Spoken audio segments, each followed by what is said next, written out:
The FIA is conducting an investigation into the events of the season finale at Abu Dhabi last year. There has already been speculation that FIA race director Michael Masi may be sacked from his role. FIA's new head of single-seaters, Peter Bayer, has offered some hints regarding this, while also explaining why Max Verstappen would have been crowned champion even if Mercedes' protest had been successful, while speaking to Austrian journalist Gerhard Kuntschik as quoted by the BBC. I'm your host, Dillon Shelley, and first up on Formula World, FIA has informed Michael Masi he could be replaced. Peter Bayer, who has been asked to review and optimise the organisation of the FIA F1 structure for the 2022 season by FIA President Mohammed Ben Sulayem, has started off by confirming that Masi could lose his job. Michael did a super job in many ways, we told him that, but also that there is a possibility there could be a new race director. He then gave his opinion on team officials lobbying with race direction in 2021. That was simply too much. These roles will be divided between several people. This reduces the burden on the race director. He then gave an update on the possible changes to the safety car rules that are being discussed.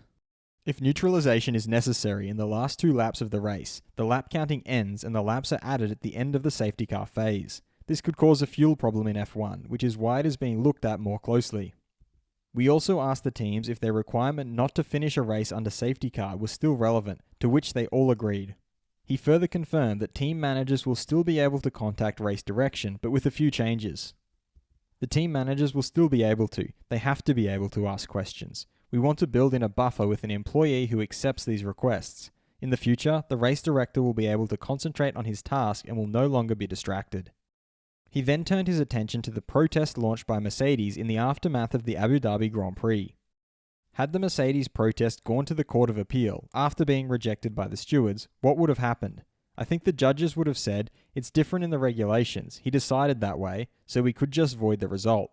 But even then, if it were cancelled, Max Verstappen would have been world champion.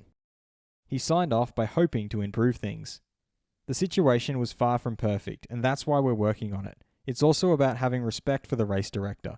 My job is to look ahead. How can we improve things? Fast feed. Mercedes driver George Russell doesn't think a driver gets quicker.